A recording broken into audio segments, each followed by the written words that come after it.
নবী সাল্লাল্লাহু আলাইহি ওয়াসাল্লাম একটা হাদিসের মধ্যে বলেছেন যে হে আমার সাহাবীরা, তোমরা যারা এখন বেঁচে আছো তোমরা এমন একটা যুগে বসবাস করছো, এই যুগে যদি ইসলামের 1/10 তোমরা ছেড়ে দাও, মানে 10% তোমরা ছেড়ে দাও, তাহলে তোমরা ধ্বংস হয়ে যাবে।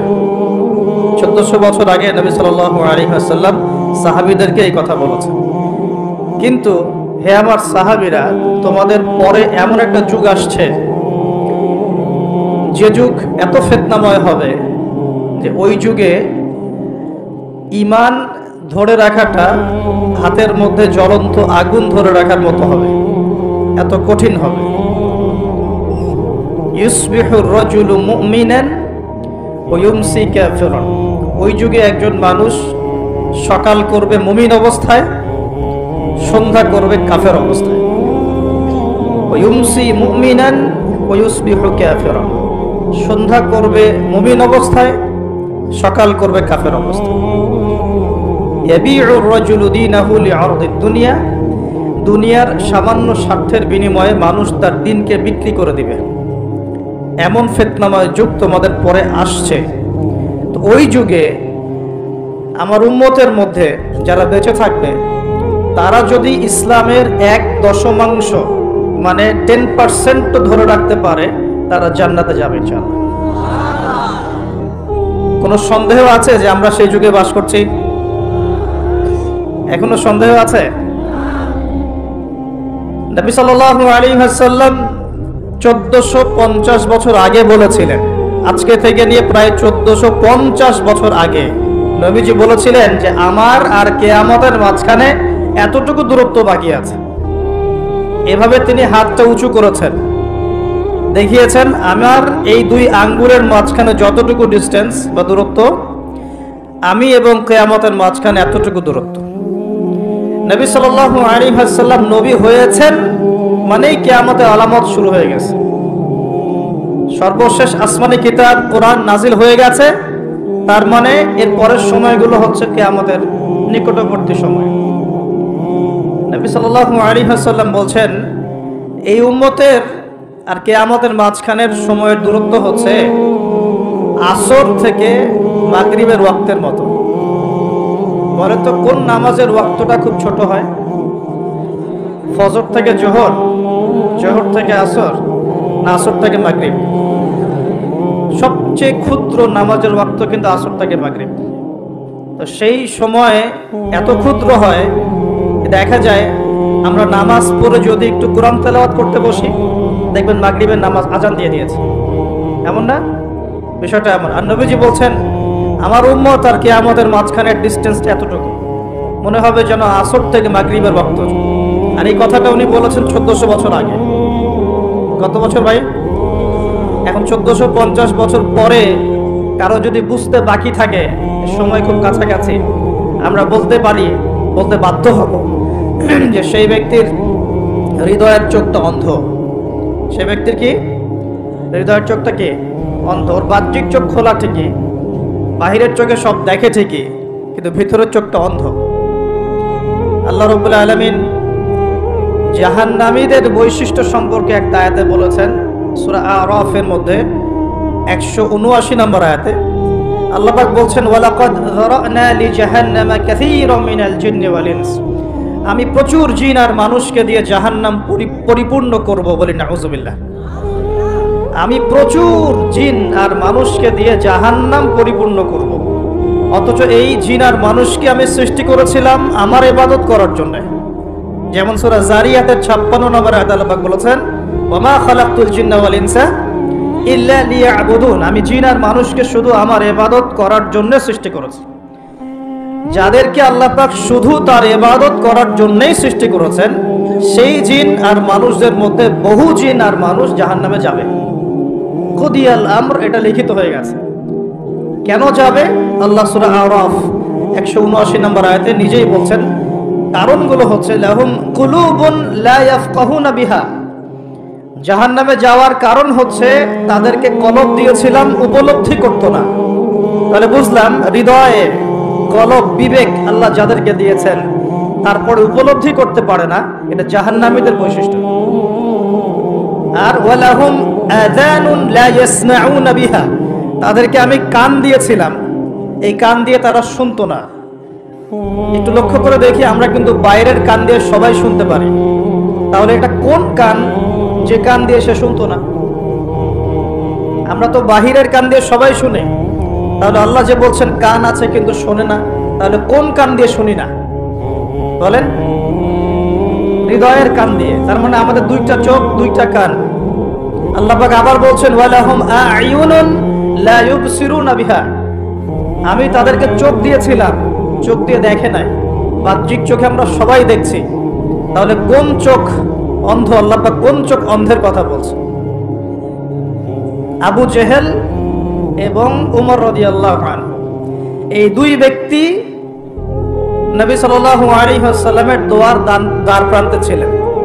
আল্লাহ নবীজি দোয়া করছেন, হে আল্লাহ, ইসলামের কঠিন সময় চলছে, মক্কায় অনেক জুলুম নির্যাতন চলছে, আল্লাহ তুমি এই দুই ব্যক্তির মধ্যে যে কোনো একজনকে হেদায়েত দিও, এই দুই ব্যক্তির মধ্যে যে কোনো একজনকে, যাকে তোমার পছন্দ তাকে হেদায়েত দিয়ে তুমি দ্বীনের জন্য কবুল করো। সুবহানাল্লাহ। একজনের নাম আবু জাহেল, যার নাম আবুল হাকাম ইবনে হিশাম। আবু জাহেলের নাম কি? আবুল হাকাম ইবনে হিশাম, মানে আবু জাহেলের নাম কিন্তু আবুল হাকাম, জ্ঞানের পিতা, কিন্তু আমরা বলছি আবু জাহেল মানে অজ্ঞতার পিতা। কেন? কারণ সে বাহ্যিক জ্ঞানে পরিপূর্ণ ছিল, শরীয়তের গভীর জ্ঞান, শরীয়তের সত্য তার চোখে স্পষ্ট হয় না। আল্লাহ পাকের নিদর্শন একটার পর একটা দেখানো হয়েছে, কিন্তু তারপরেও সে ইসলাম কবুল করে নাই। এই কারণে আমরা তাকে বলি আবু জাহেল, অজ্ঞতার পিতা। অথচ তার নাম কিন্তু আবু জাহেল নয়, তার নাম আবুল হাকাম, জ্ঞানের পিতা। আমাদের সমাজে এমন অনেক বড় বড় বুদ্ধিজীবী আছে না, বাহিরের বস্তুবাদী জ্ঞানে পরিপূর্ণ, শরীয়তের জ্ঞানের অজ্ঞ, মিসকিন, এমন মানুষ আছে না? টকশো একদম ছট তুলে ফেলছে, একদম ইতিহাস, সংস্কৃতি, বিশ্ব অর্থনীতি, রাজনীতি, কোন সেক্টরের জ্ঞান নাই, যা তার জানা নাই। এটা শরীয়তের মাসলা মাসাইল সে বলতে পারবে না, শরীয়তে ঈমান ভঙ্গের কারণ বলতে পারে না, কোন কোন কথা বললে শিরক হয়, কুফর হয়, কোন কোন কথা বলে নেফাক হয়ে যায়, মানুষ মুরতাদ হয়ে যায়, এগুলো জানে না, কিন্তু বাহ্যিক জ্ঞানে পরিপূর্ণ। এরাও কিন্তু বর্তমান নব্য আবু জাহেল, এরা হচ্ছে বর্তমান সময়ে নব্য আবু জাহেল। আবু জাহেল কিন্তু জ্ঞানের পিতা ছিল। তো আবু জাহেল এবং ওমর রাদিয়াল্লাহু আনহুর মধ্যে আল্লাহ যাকে তোমার ভালো লাগে তুমি হেদায়েত দিয়ে ইসলামের জন্য কবুল করো, এটা দোয়া করছেন কে? মুহাম্মদুর রাসূলুল্লাহ সাল্লাল্লাহু আলাইহি ওয়াসাল্লাম। এবার আল্লাহ পাক হেদায়েত দিয়েছেন ওমর রাদিয়াল্লাহু আনহু। এই তো এখন এই দুই ব্যক্তিকে আমরা যদি ডক্টরের কাছে পাঠাই, মনে করেন, এবং তাদের কান এবং তাদের চোখ টেস্ট করি, দেখা যাবে দুজনের কানই একই, দুজনের চোখই একই, দুজনেরই চোখ ভালো, দুজনেরই কান ভালো। তাহলে আবু জাহেলের কোন কান অন্ধ যার কারণে সে কোরআন শুনতে পারলো না, আর আবু জাহেলের কোন চোখ অন্ধ যার কারণে সে কোরআন দেখতে পারলো না, সত্য চিনতে পারলো না? বলেন, এটাকে বাহ্যিক চোখ না অভ্যন্তরীণ চোখ? আর ওমর রাদিয়াল্লাহু আনহুর কোন কান জিন্দা, জীবিত, যে কান দিয়ে তিনি কোরআনের মর্ম শুনতে পারলেন? কোন চোখ জীবিত, যেই চোখ দিয়ে তিনি সত্যটাকে খুঁজে পেলেন? বাহ্যিক চোখ না ভিতরের চোখ? তার মানে বুঝতে পারলাম এই আয়াতে আল্লাহ পাক আমাদের বাহ্যিক চোখ, বাহ্যিক কানের কথা বলছেন না। আল্লাহ বলছেন প্রচুর জিনার মানুষ যে জাহান্নামে যাবে, তার অন্যতম কারণ হচ্ছে তাদের কলব ছিল কিন্তু মরে গেছে, মৃত কলব। চোখ দিয়েছি দেখে নাই, মানে এই চোখ দিয়ে ঠিকই দেখেছে কিন্তু কলবের চোখ দিয়ে দেখতে পারে নাই। কান দিয়েছি শোনে নাই, মানে কান তো এই চোখ, এই কান দিয়ে শুনেছে ঠিকই, এই কান দিয়ে সবই শুনেছে, কিন্তু এই কান দিয়ে কোরআন এবং সুন্নাহর মর্মমারি সত্য শুনতে পারে নাই। আল্লাহ পাক বলছেন উলাইকা কাল আনআম, এরা ছিল গবাদি পশু, জন্তু, জানোয়ারের মতো। নাউযুবিল্লাহ। বাল হুম আদাল, বরং এরা তার চাইতেও নিকৃষ্ট ছিল। ওয়া উলাইকা হুমুল গাফিলুন, এরা ছিল গাফেল সম্প্রদায়, গাফেল। তাহলে আমরা এখানে বুঝতে পারলাম, যদি আমরা কলবকে জিন্দা করতে না পারি, এটা জাহান্নামে যাওয়ার কারণ। যদি আমরা ভিতরের চোখ দিয়ে দেখতে না শিখি, এটা জাহান্নামে যাওয়ার কারণ। যদি আমরা ভিতরের কান দিয়ে শুনতে না শিখি, এটা কি? জাহান্নামে যাওয়ার কারণ। এখন 1450 বছর পরেও যাদেরকে বোঝাতে হচ্ছে যে সময় হাতে বেশি নাই, আলামাতুস সাআগুলো সব স্পষ্ট হয়ে যাচ্ছে, তাদের হৃদয়ের চোখটা অন্ধ না, ভিতরের কানটা অন্ধ না, কলবগুলো মরে গেছে না? আমি আপনাদেরকে কিছু দৃষ্টান্ত দেখাচ্ছি, যে দৃষ্টান্তগুলো আমাদের ঢাকা শহরের সাথেও মিলে যাবে, বড় বড় সব শহরের সাথে তো মিলে যাবেই। আমরা যে সমাজে বাস করি, বাংলাদেশ, ঢাকা শহর, আমরা ঢাকার বাসিন্দা, আমাদের সাথে আরো জাজল্যমান ভাবে মিলে যাবে। এটা শুধু একটা শহরের গল্প নয়, বরং এটা হচ্ছে পুরো বিশ্বের সমস্ত বস্তুবাদী শহরের গল্প। পুরো বিশ্বের যত বস্তুবাদী শহর আছে সবারই গল্প এখন সেম, কারণ পুরো বিশ্বটা এখন হচ্ছে একটা গ্লোবাল ভিলেজ, মানে বিশ্বায়নের যুগ চলছে। এক জায়গায় ঢিল দিলে তরঙ্গ সারা বিশ্বে ছড়িয়ে পড়ে না? তো পুরো বিশ্বের গল্পই এটা, আর স্পেশালি আমাদের ঢাকা শহরেরও গল্প এটা, আমরা যেখানে বসবাস করছি। কোরআন এবং হাদিসের ভাঙাচুরা এলেম কালাম দিয়ে মনে হচ্ছে এখন পর্যন্ত যে আমাদের উপরে আল্লাহ পাকের গজবটা আসে নাই, এটাই হচ্ছে আল্লাহর রহমত। আমার কথা হয়তো সবাই বুঝতে পারবেন না, তবে জ্ঞানী মানুষ বুঝবেন ইনশাআল্লাহ। এখন পর্যন্ত যে আল্লাহ পাকের গজবগুলো আসে নাই, এটাই আল্লাহর সবচেয়ে বড় রহমত। আশার যে পাপগুলো আছে, এই কোনো পাপ করতে আমরা এখন বাদ দিচ্ছি না। আশা গজবকে ডেকে নিয়ে আসার যে পাপগুলো আছে, এই পাপের কোনোটা করতে ঢাকা শহরের অধিবাসীরা এখন বাদ দিচ্ছে না। আমি কোরআন এবং হাদিস লাস্ট 1 মাস থেকে এই গজব সংক্রান্ত বিষয়গুলো ঘাটাঘাটি করছিলাম। যখন থেকে যে ভূমিকম্প, টার্কি সিরিয়ার ঘটনাগুলা, ইউক্রেন রাশিয়ার বা ন্যাটো রাশিয়ার যে কনফ্লিক্ট, মহামারী, করোনা, কোভিড, বৈশ্বিক অর্থনৈতিক মন্দা, এই যে সমকালীন ইস্যুসগুলো চলছে, এগুলোর সাথে যখন আখিরুজ্জামানের হাদিসগুলোকে স্টাডি করছিলাম, তখন বুঝতে পারলাম যে স্পেশাল যে 10টা 15টা বা 20টা পাপ আছে, সর্বোচ্চ 20টা হবে, মেজর 10টা, এই 10-15টা 20টা পাপ যখন সারা বিশ্বে ছড়িয়ে পড়ে, তখন বিশ্বের অবস্থা এমন হবে যেমনটা এখন হয়েছে। কোরআন এবং সুন্নাহ এ টু জেড ঘেটে ফেললে আপনি এগুলোই পাবেন। তা আমি আপনাদের স্টাডি করার স্বার্থে সহজ করে দিচ্ছি, চেষ্টা করছি, কারণ স্টাডির কোনো শেষ নাই। আমি যতটুকু বলবো এখান থেকে আপনি আবার স্টার্ট করতে পারবেন। একটা আমি আপনাকে বেস দিচ্ছি, এর উপর দাঁড়িয়ে আপনি আরো স্টাডি করতে পারবেন। আমার জ্ঞান তো চূড়ান্ত নয়, জ্ঞানের কোনো শেষ আছে? সর্বপ্রথম যে পাপের কারণে আল্লাহর গজব, আসমানের বালা, জমিনের বালা নেমে আসে, তার নাম হলো শিরক। তার নাম কি?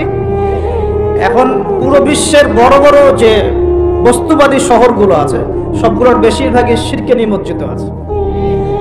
আর এই শিরক শুধুমাত্র আল্লাহ ছাড়া মূর্তি পূজা করাই শিরক নয়, শুধুমাত্র আল্লাহ ছাড়া চন্দ্র, সূর্য, গ্রহ, নক্ষত্রের পূজা করাই শিরক নয়, শুধুমাত্র এই আল্লাহর সন্তান আছে এই ঘোষণা দেওয়ার নামই শিরক নয়।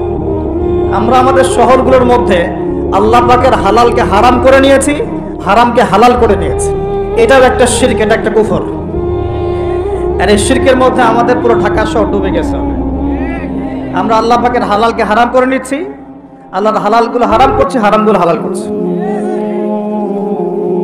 আরো আছে, আমরা মনে করি যে অমুসলিমরাই মনে হয় শিরক করে, অথচ এখন মুসলিমদের মধ্যে বহু মানুষ কবর পূজা করছে, কবরে গিয়ে সেজদা করে। ওর ধারণা, তার ধারণা কবরে শায়িত মানুষ তাকে ভালো মন্দ দিতে পারে। কবরের শায়িত মানুষকে আমার কল্যাণ অকল্যাণ করতে পারবে? আমরা জানি যে নবী মুহাম্মদ সাল্লাল্লাহু আলাইহি ওয়াসাল্লাম সুপারিশ করবেন, ঠিক আছে? তার সুপারিশে কবিরা গুনাহগার ব্যক্তিরা জাহান্নাম থেকে বের হয়ে আবার জান্নাতে যাবে। আমরা জানি আল কোরআন সুপারিশ করবে, আমরা জানি যে রোজা, সাওম সুপারিশ করবে, আমরা জানি দান সদকা কিয়ামতের মাঠে বান্দাকে ছায়া দিবে। কোরআনে সূরা আলে ইমরান, সূরা বাকারা, সামিয়ানার মতো বান্দাকে ছায়া দিবে। আমরা জানি আলেম ওলামা সুপারিশ করবে, হাফেজে কোরআন সুপারিশ করবে, আমরা জানি শহীদগণ সুপারিশ করবে। সুপারিশ এক জিনিস, কিন্তু মৃত মানুষ কি আমাকে কল্যাণ অকল্যাণ দিতে পারে? তো মুসলিমদের মধ্যে বহু মানুষ এখন কবর পূজা করছে না। এই এই এই শিরকটা কি ঢাকার মতো বড় বড় শহরগুলোতে নাই? বাংলাদেশে নাই? কোন কোন ক্ষেত্রে এরকম কবর পূজারীরা নিজেদের নাম দিয়ে দিয়েছে ওরা সুন্নি, নিজে করছে কবর পূজা, নাম দিয়ে রেখেছে আমি সুন্নি। এই টাইটেলটা পবিত্র টাইটেল। সুন্নি মানে কি? যে সুন্নতের অনুসরণ করে। সুন্নি মানে কি? যে নবীর সুন্নতের অনুসরণ করে। একটা দলিল দেখান তো, নবী সাল্লাল্লাহু আলাইহি ওয়াসাল্লাম কারো কবরে সেজদা দিয়েছেন? সাহাবীগণ কারো কবরে সেজদা দিয়েছেন? সাহাবীগণ কোন মৃত মানুষের কাছে দোয়া করেছে? তাহলে এই কাজগুলো কি শিরক হচ্ছে না? এই জিনিসগুলো চলছে, এগুলো আল্লাহর গজব নামিয়ে নিয়ে আসে। আরো আছে, আমরা শিরক মানে শুধু এটাই মনে করি যে আল্লাহর জন্য নামাজ পড়তে হবে, অন্য কারোর জন্য পড়া যাবে না, আল্লাহর জন্য কোরবানি করব, অন্য কারোর জন্য করা যাবে না। কিন্তু আমরা এখন কি করছি জানেন? আমরা রাজনীতি, অর্থনীতি, এমনকি শিক্ষানীতির মধ্যেও শিরকি আকীদা ঢুকিয়ে দিয়েছি। যেমন রাজনীতির মধ্যে ঢুকিয়েছি সমস্ত ক্ষমতার উৎসকে জনগণ।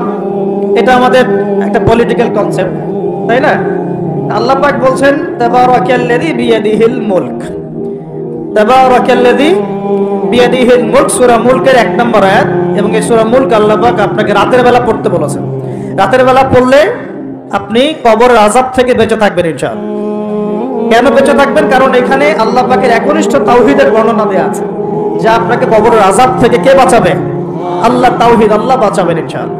এর প্রথমেই আল্লাহ বলছেন তাবারাকাল্লাযী, বরকতময় সে আল্লাহ, বিয়াদিহিল মুলক, যার হাতে হচ্ছে সমস্ত কর্তৃত্ব, ক্ষমতা।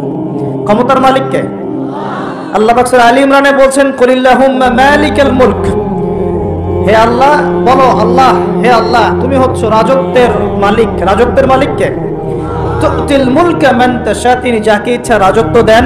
ওয়া তানজিউল মুলকা মিম্মান তাশা, যার থেকে ইচ্ছা রাজত্ব কেড়ে নেন। তাহলে এর মালিক কে? ফেরাউনকে কে রাজত্ব দিয়েছিল আর তাকে কে ডুবিয়ে দিয়েছে? তাহলে দেয়ার মালিক কে? ডুবিয়ে দেওয়ার মালিক কে? আবার দাউদ আলাইহিস সালামকে কে দায়িত্ব দিয়েছিল? সুলাইমান আলাইহিস সালামকে কে এই বিশ্বের শাসক বানিয়েছে? ইউসুফ আলাইহিস সালামকে জেলখানা থেকে বের করে মিশরের শাসক কে বানিয়েছে?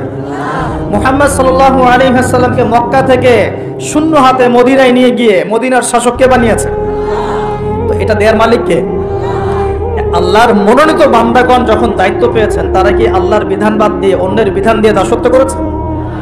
তাহলে আমরা তো খলিফা শব্দই বুঝি না। আমরা এই পৃথিবীতে কার খলিফা? আমরা এই দুনিয়ায় কার খলিফা? খলিফার দায়িত্ব কি? আল্লাহ পাক সূরা সদের মধ্যে বলছেন, ইয়া দাউদ, হে দাউদ, ইন্না জাআলনাকা খলিফাতান ফিল আরদ, হে দাউদ আমি তোমাকে পৃথিবীতে আমার খলিফা করেছি। কি করেছি? কে করেছেন? তোমার দায়িত্ব হচ্ছে ফাহকুম বাইনান নাসি বিল হক, মানুষের মাঝে হকের মানদণ্ডে বিচার ফয়সালা করো। মানুষের মাঝে হকের মানদণ্ডে বিচার ফয়সালা করো। এখন হক, সত্য, সত্য মিথ্যা, ন্যায় অন্যায় চূড়ান্ত মানদণ্ড কি? আমার নিজের মন গড়া যুক্তি, বিজ্ঞান, দর্শন, নাকি আল্লাহ পাকের ওহী? কোনটা? এখন আল্লাহ পাকের ওহী দিয়ে বিশ্বের কতগুলো রাষ্ট্র পরিচালিত হচ্ছে হিসাব করে দেখেন। তাহলে এটা বৈশ্বিক শিরক চলছে না? সারা বিশ্বে এখন বৈশ্বিক শিরক চলছে। যখন এই শিরকগুলো বেশি বেড়ে যাবে, যেটা বেড়ে গেছে, তখন আল্লাহ রাব্বুল আলামিন আসমানের গজব নামাবেন, জমিনের গজব নামাবেন। যখন নূহ আলাইহিস সালামের কওম শিরক করা শুরু করেছিল, আল্লাহ পাক প্লাবন দিয়ে ধ্বংস করে দিয়েছিলেন। আস্তে আস্তে সেদিকেই বিশ্ব যাচ্ছে। আল্লাহ পাক এই বিশ্ববাসীর মধ্যে একটা বড় অংশকে অচিরে ধ্বংস করে দিবেন। লেখা হয়ে গেছে এগুলো। আরো সামনে যান। আমরা অর্থনীতির মধ্যেও শিরক করছি। কেমন শিরক করছি? আল্লাহ পাক হালাল অর্থনীতি দিয়েছেন, ইসলামিক অর্থনীতি। এখানে হালাল করেছেন ব্যবসা, এখানে হালাল করেছেন যাকাত, সাদাকা, সাদাকাতুল ফিতর, কৃষিভিত্তিক অর্থনীতি, এক্সপোর্ট ইম্পোর্ট, মানে সুদ, রিবা বাদ দিয়ে যা কিছু আছে সব বৈধ।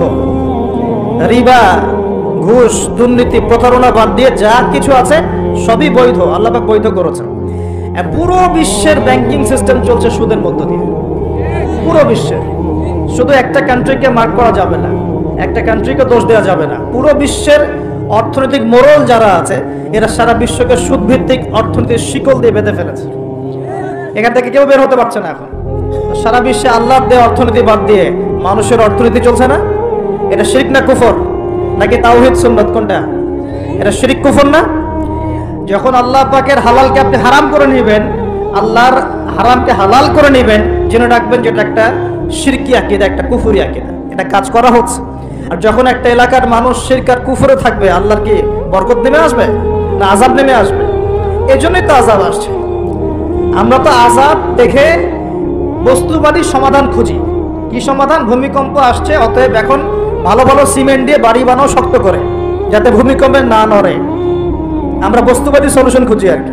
বেশি বেশি আশ্রয় কেন্দ্র খোলো, যাতে করে পরবর্তীতে ওখানে গিয়ে উদ্ধার করা যায়। ব্যাকআপ চিন্তা করি যে কি করা যায়, কোনো প্রযুক্তি বের করি যাতে আগে থেকেই ভূমিকম্পের সতর্কবার্তা দেওয়া যায়। আমরা বস্তুবাদী চিন্তা করি না। আর সলিউশন হচ্ছে, আমরা যদি শিরক আর কুফর থেকে তওবা করতাম, আল্লাহ গজব উঠিয়ে নিতেন। গজব দেওয়ার মালিককে, উঠিয়ে নেওয়ার মালিককে। যদি কোন এলাকার মানুষ তাওহীদের উপর থাকে, শিরক ছেড়ে দেয়, সুন্নতে থাকে, বেদাত ছেড়ে দেয়, ইমানের উপর থাকে, কুফর ছেড়ে দেয়, আল্লাহ পাক কি জালেম যে তাদেরকে জুলুম করে শাস্তি দিবেন? বরং আল্লাহ পাক শাস্তি আর উঠিয়ে নেবেন, বরকত নাজিল করবেন, রহমত নাজিল করবেন। সূরা আরাফে আল্লাহ বলেছেন, যদি জনপদের অধিবাসীরা ঈমান নিয়ে আসতো, আমি অবশ্যই তাদের উপরে বরকতের দরজাগুলো খুলে দিতাম। আলহামদুলিল্লাহ, আসমান জমিনের বরকতের দরজা সব খুলে দিতাম। কিন্তু জনপদের অধিবাসী তো ঈমান আনবে না, কারণ মনে করছে যে আমরাই সব। মানুষ এখন এই পৃথিবীর বেশিরভাগ মানুষ মনে করে যে মানুষই সবকিছু, মানুষই সবকিছু, মানে এই সভ্যতার কারিগর হচ্ছে মানুষ। মানুষ এমন মনে করে। অথচ সভ্যতা শুরু হয়েছে নবীদের হাতে, সভ্যতা শেষও হবে নবীদের হাতে।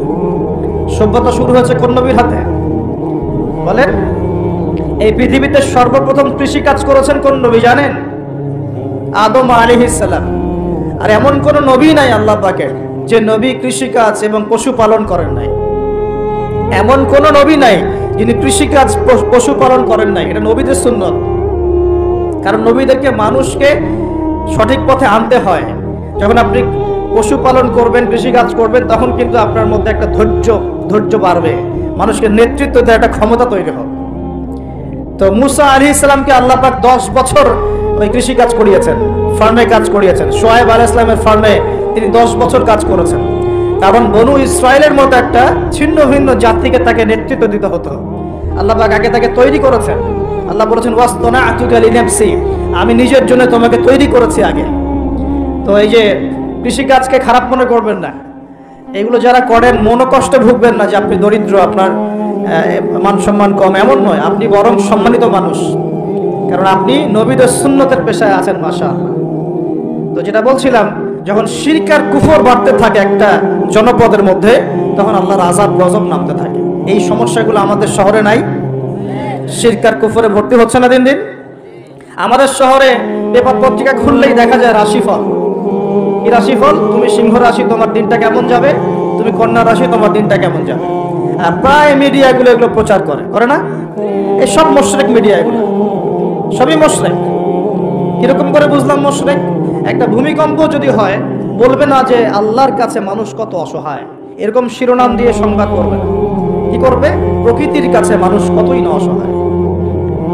আল্লাহ বললে মৌলবাদী হয়ে যাবেন, আল্লাহ বললে কি হবেন? তখন মৌলবাদী হয়ে যাবেন। প্রকৃতির শব্দ চুজ করে কথা বলুন। প্রকৃতির কাছে আমরা কত অসহায়। কে প্রকৃতি? প্রকৃতি কি, কাকে বলে, কত প্রকার, কি কি সংজ্ঞা দেখ। প্রকৃতিকে, প্রকৃতিকে সৃষ্টি করলো, এটা কত প্রকার, কি কি, কে কে তাকে নিয়ন্ত্রণ করে, এগুলো বলবে না? মানুষের ব্রেন ওয়াশ করে ফেলা হচ্ছে এগুলোকে। রাশিফল সবার মাথায় ঢুকিয়ে দেওয়া হচ্ছে। রাশিফল, আজকের দিনটা কেমন যাবে, আজকের দিন কেমন যাবে বেটা তুমি জানো? কালকের দিন তোমার কেমন যাবে তুমি জানো?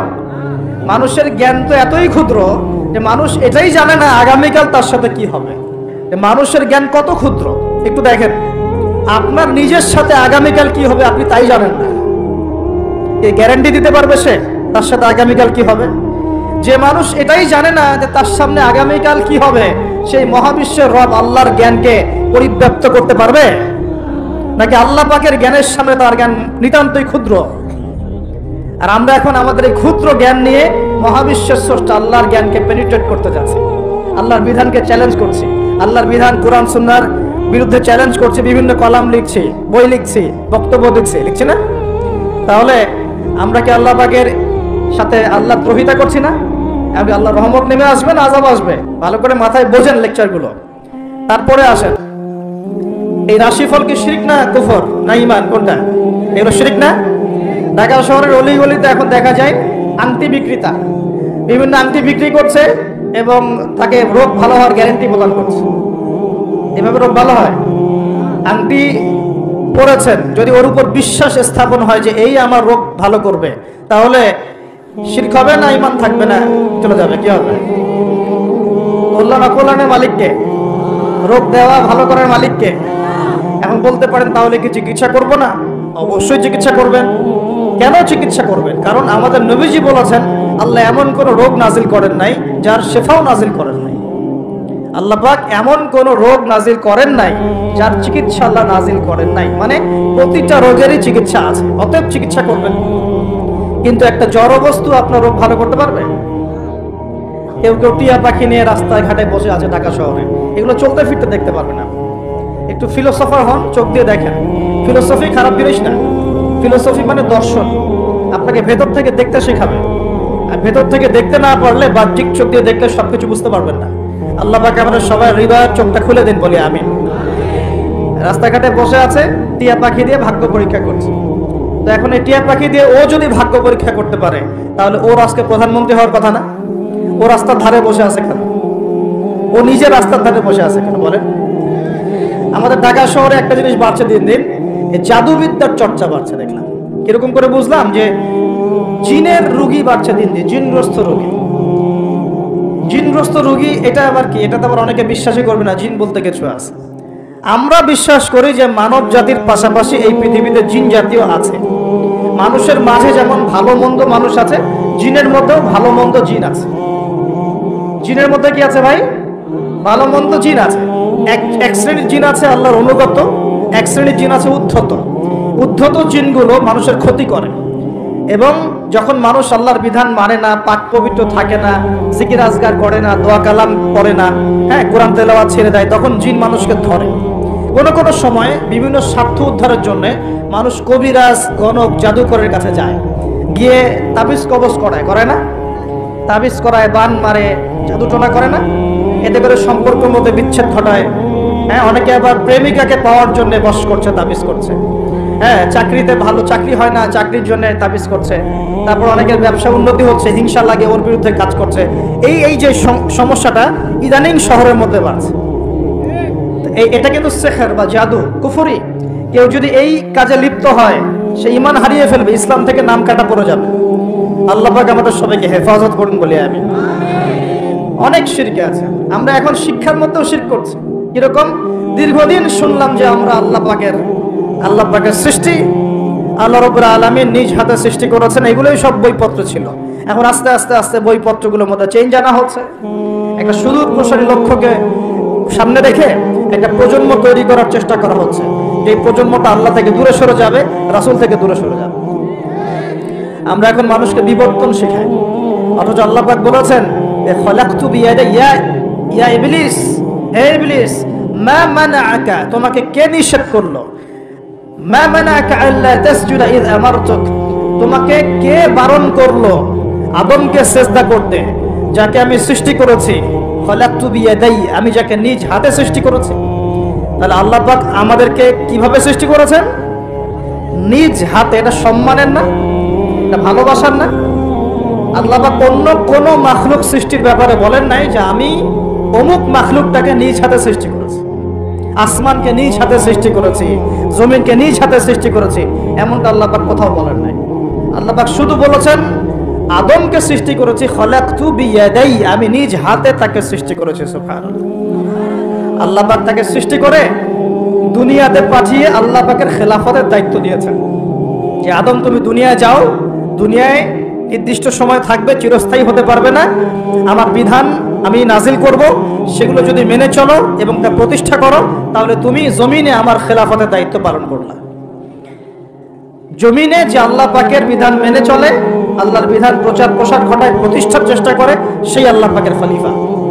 আর জমিনে যে ব্যক্তি আল্লাহর বিধান মানে না, আল্লাহর বিধানের পরোয়া করে না এবং এই বিধান দিয়ে বিচার ফয়সালা করে না, সে আল্লাহ পাকের খলিফা নয়।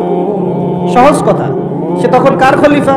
সে তার প্রবৃত্তির দাসত্ব করছে, অথবা শয়তানের পূজা করছে, অথবা নিজের মন গড়া প্রবৃত্তি হাওয়া এর দাসত্ব করছে। আল্লাহ পাক আমাদের সবাইকে আল্লাহ পাকের বিধান মেনে চলার তৌফিক দান করুন।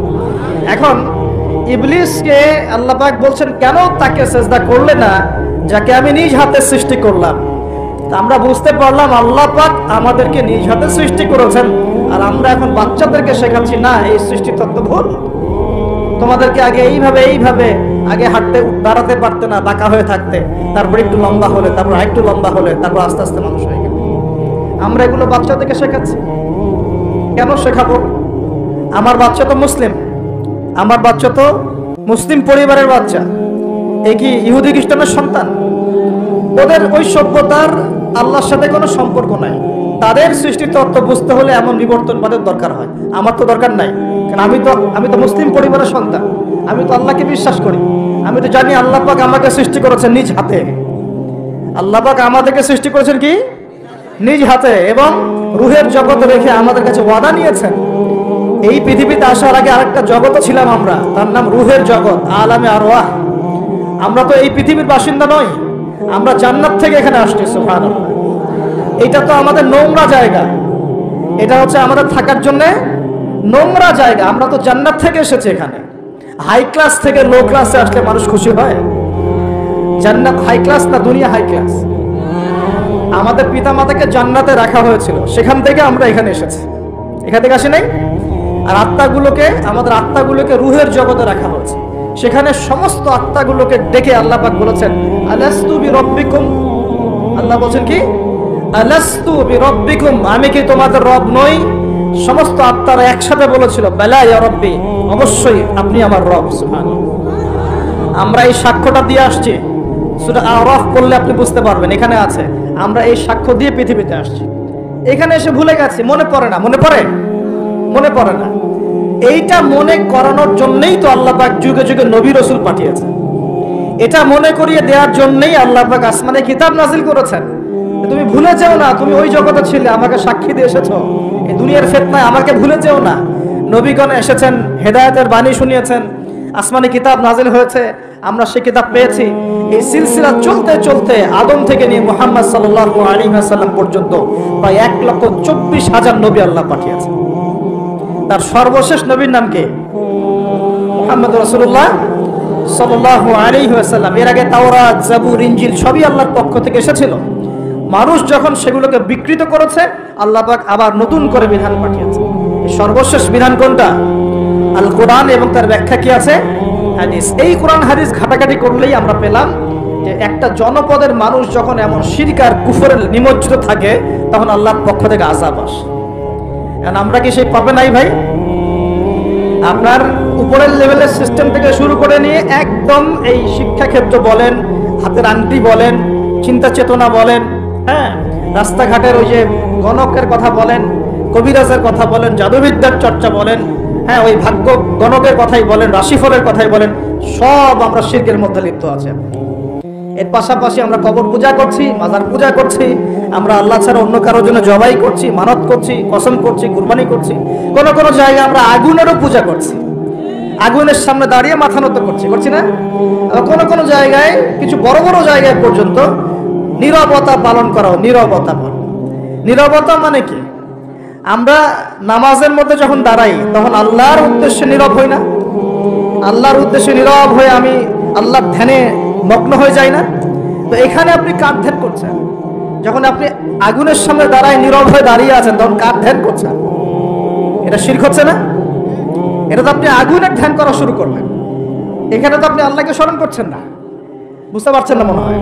মনে করেন একজন মানুষ মারা গেছে, লাশ, কথা এই লাশটার সামনে দাঁড়িয়ে আপনি নীরবে 2 মিনিট দাঁড়িয়ে আছেন, কেন? কি দরকার? এটা কি নবীর সুন্নাত? আপনি নামাজে দাঁড়াবেন, নামাজে দাঁড়িয়ে আল্লাহকে স্মরণ করবেন, আল্লাহর কাছে দোয়া করবেন। আল্লাহ ছাড়া আমরা নামাজের মধ্যে নীরবতা পালন করি না? নামাজে নীরব হয়ে আল্লাহর কাছে ধ্যান করি না? মনোযোগ ধরে রাখি না? তো এখন আপনি কোথায় মেডিটেশন করছেন? এটা তো শয়তানের দিকে যাওয়ার রাস্তা খুলে দিবে আপনাকে। অনেকে আগুনের সামনে মাথা নত করছেন, প্রদীপের পূজা করছেন, অনেকে দেখা যায় বিভিন্ন দিবসে এই যে বানর, হনুমান, এইসবের মূর্তি টুর্তি নিয়ে রাস্তাঘাটে দৌড়াদৌড়ি করছেন। ছেলেপেলে এগুলো বেশি করছে। কাকে প্রমোট করছো তোমরা? কাকে প্রমোট করতে যাচ্ছ? কোন সংস্কৃতি প্রমোট করছো? এই হাদিস এটাও আছে শেষ জামানায় যে আমার উম্মতের একটা বড় অংশ মুশরিকদের সাথে মিশে যাবে এবং মূর্তি পূজা শুরু করবে। এগুলো চলছে না এখন? এগুলো যখন চলবে, তখন আমাদের উপর কি আল্লাহ পাকের রহমত নেমে আসবে ভাবছেন, না আযাব আসবে? ওই যে বলেছে আযাব যে আসে নাই সেটাই আল্লাহর রহমত, এটা আমি গবেষণা করে বলছি। আযাব যে আসে নাই এখন পর্যন্ত এটাই আল্লাহ পাকের রহমত। তওবা করে ফিরে না আসলে অচিরেই আল্লাহ পাকের আযাব নেমে আসবে ইনশাআল্লাহ। আল্লাহ হেফাজত করুক।